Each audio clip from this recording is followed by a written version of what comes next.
Here we are, ladies and gentlemen, on the Assassin's Creed Mirage credits rolling. And my review is going to be here during the credits, and that's all you're going to see. And I want to talk about my experience with this game. But before I do, there's a couple things to note. I have played every Assassin's Creed game since the day they released, pretty much on day one for almost every single one. And I've played them multiple times. I love this series. It's one of my favorite series of all time because stealth is my #1 genre in video games. So I just want to get that out the way, and it's important for later. Secondly, I came into Mirage not knowing what to expect.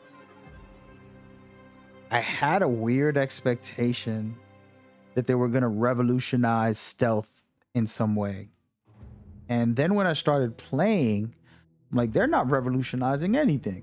And I had the exact opposite idea. Like, well, they're just taking everything that they got from other games, from Assassin's Creed games, and putting it all into one. And at first, when I said that, as I live streamed, I said it nonchalantly in a negative tone, like if that was a bad thing. But a few hours in, before I got to 10 hours, I realized, wow, this actually is so special. This feels so good. I'm so happy that I'm getting to play this game. It came at the perfect time. I needed stealth genre game. And it's 2023 and a lot of great games have released. And this is the best stealth game that I've played by far, without a shadow of a doubt. So that's my review. Good night. Bye. And then now we're going to stick around for me to break that down and to get into it. Let's go. Do I consider this game the greatest game of all time? Absolutely not. Do I think that it is a very well put together experience? Absolutely yes.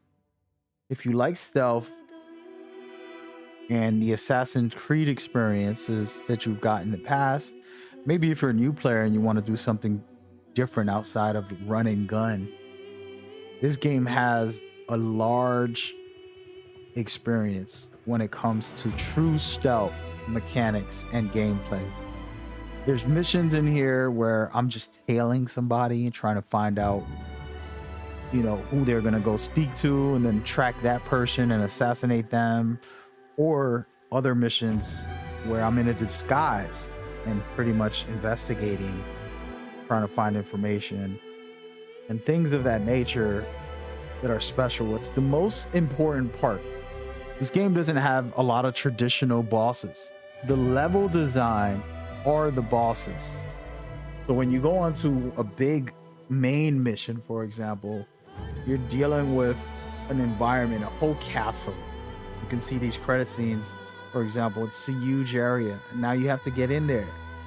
And you have to, there's no trespassing, so you're not allowed in there. So you're going to get attacked.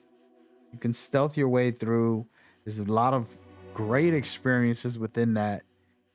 And creativity when it comes to social stealthing, environment kills, different things like that that you can utilize. And of course, your tools. They did an amazing job with that. Keeping it very basic when it comes to the player. He's not overpowered, throwing lightning down and, you know, spitting fireballs at people or anything ridiculous. He's a true player with tools like blow darts, throwing knives, smoke bombs, and simple things that are actually very, very fun and enhance your experience as you play, and it can be combined in different ways to create some real cool combat. What I loved most was that the level design allowed me to get creative, you know, sneak certain ways, attack at certain angles. I can also just pick opportunities, maybe talk to a merchant, bribe them to allow me to use them as a way to get into a base, into somebody's facilities.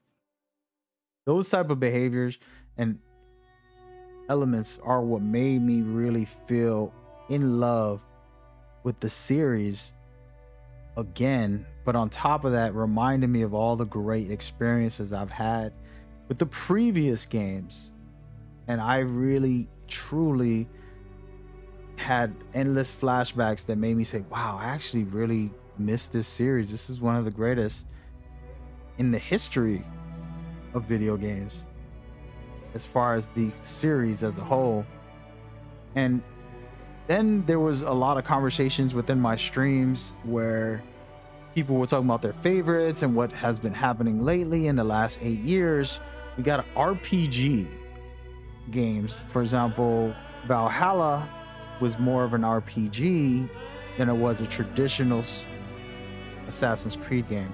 They have Assassin's Creed elements and they have a lot of the features, but it was so RPG that it kind of got lost in the middle. So this game stayed true to it and really stuck its gun to the stealth side. And that's the difference. And it's not like Valhalla's bad. I absolutely love Valhalla, but it did feel like an action RPG rather than an Assassin's Creed style game on its own.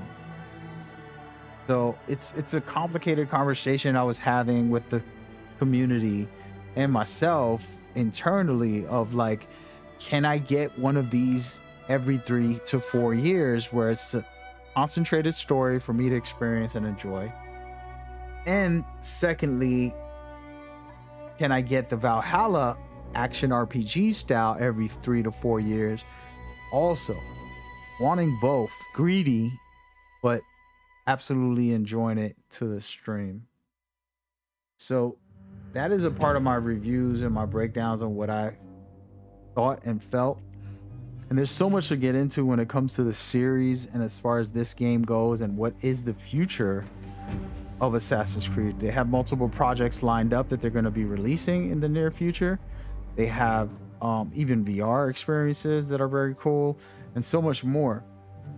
And I think it's something that we should all look into if we're stealth players supporting this game specifically, in my opinion, because it's going to show the developers, yes, we love stealth, we love these mechanics, one ride, it's very special to us, and you need to keep doing this type of game. Now, if I was to talk about mechanics, there really wasn't nothing revolutionary in here. The social blending, for example, blending in with a crowd or using a bench and things of that nature that are old mechanics are welcome back. I do feel we need to have more of those, in my opinion. We already seen all of this, and now if we can add new ones and creative ones, I have a lot of ideas. We would do a different video for that, but that's something I would implement myself. I think it would work. And then secondly, same thing with stealth attacks and stealth kills. This game doesn't allow you to do air attacks and dual kill two people. I think that's an overpowered mechanic. It should be in the game though, because you are an assassin and you want to feel like a badass. And having that type of capability consistently, not just with double kills, but having the chance to just slit someone's throat when you do a parry, for example, in this game, very top tier. But there should be more elements like that where you're deadly. You should feel deadly at all times. And so should the enemies, okay? And the best example is Ghost of Tsushima. When you play the game on lethal difficulty, enemies can one-hit you, or you can one-hit the enemies.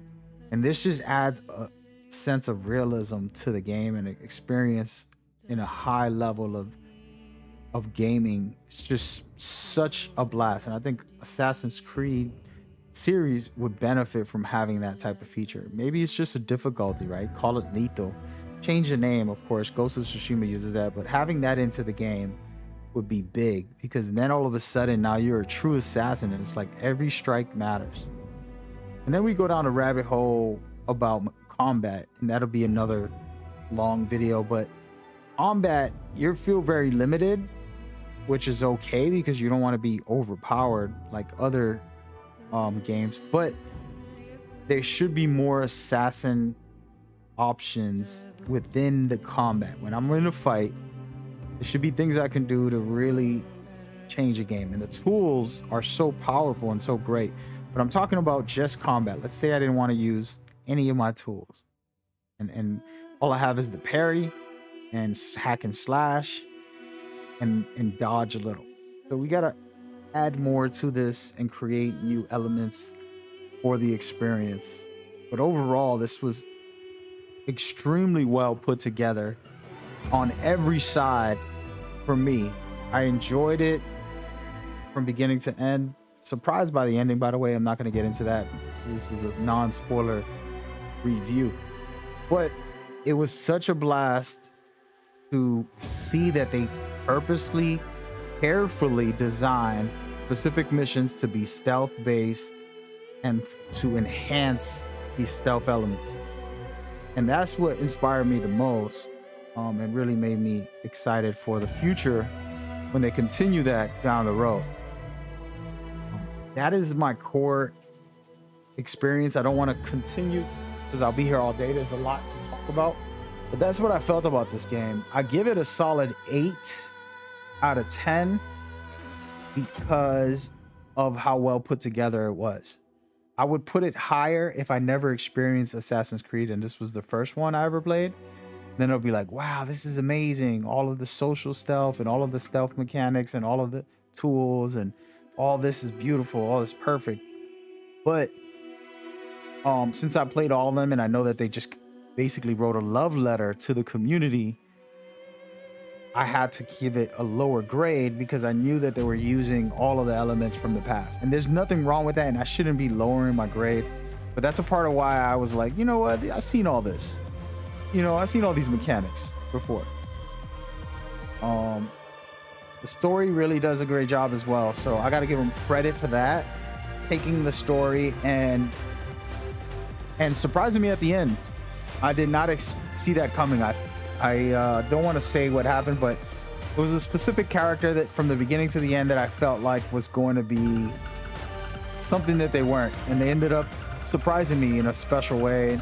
And it's a mirror to us as human beings.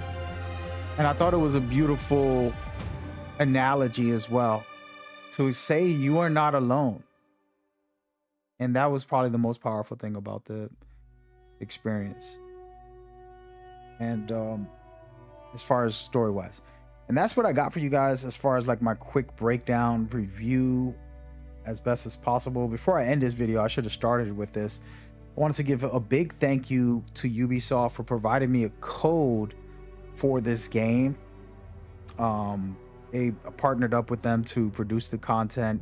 Lucky enough to get an early copy, so big props to the UCP managers and the program as well. Everybody, love you guys for blessing me.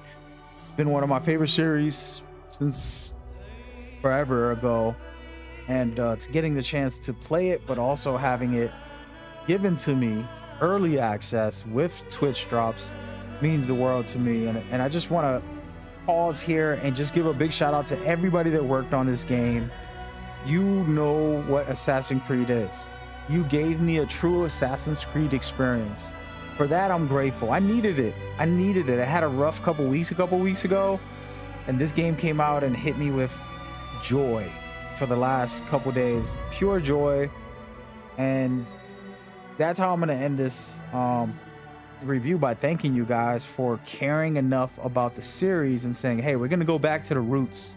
We're going to go back to what it really means to be an Assassin's Creed experience.